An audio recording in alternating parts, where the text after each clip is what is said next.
This is my favorite Fire Emblem Cypher card. Not because this card is good, no. In fact, with my limited knowledge of Fire Emblem Cypher, I can't even tell you if this card is good or not. I like this card because it tells the player a story that the main Fire Emblem games can't tell. Chrom in the main games has always been portrayed as a genuinely good guy. Like most Fire Emblem lords, he cares for the people around him and he's steadfast to the task that he's called to do. Chrom, all in all, is just a overall good person. And this is reflected in his gameplay and in his other cards. The Hero of Ylisse, his base card's flavor text reads, "The future can be changed. We came here to do just that."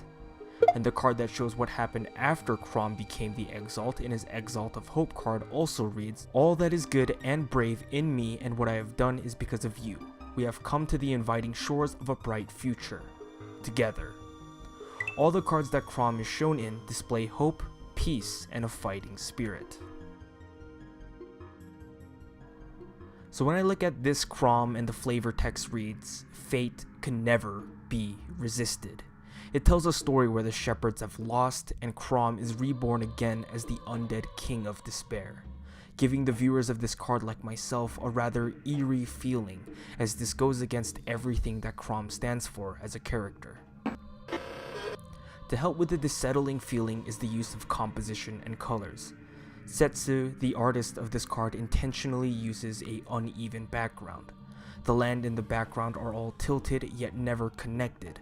The building on the top right of the card is obviously bigger than it should be, but we don't see the full picture as it's behind some surreal crescent moon-like shape. The background uses different shades of yellow, brown, and orange, or earth tones, to get across how desolate, empty, and hollow this world is. The specks of white and the surreal shapes also help the viewer understand that this is indeed a quote, "what if" scenario. The colors on Chrom, white, blue, and gold, are used to show that Chrom is still a king.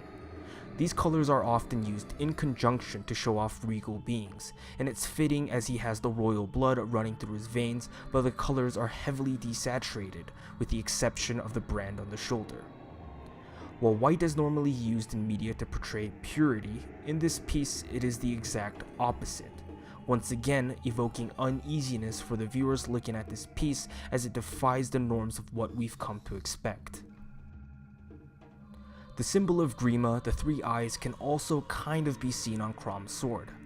While we don't see the third eye, we can assume that the red eyes glaring back at its viewers comes bundled in threes.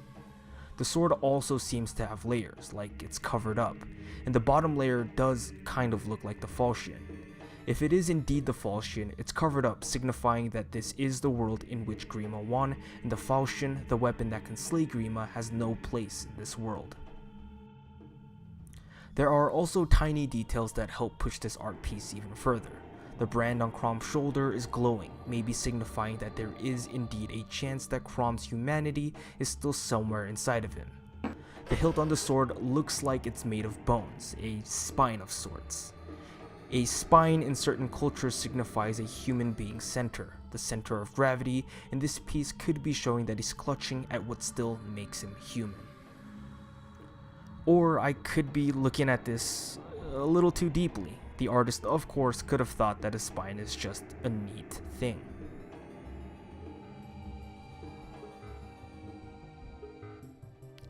But with that being said, this Chrom, and through its details, shows a story that we the players never got to experience. There are of course other cards like this, most notably the Royals from Fates before they became the pre-promoted class. And it's up to us viewers to really challenge our knowledge of Fire Emblem lore to come to a conclusion of what had happened. And that's why this card is my favorite Fire Emblem Cypher card. This has been JaeAIK. Thanks for watching.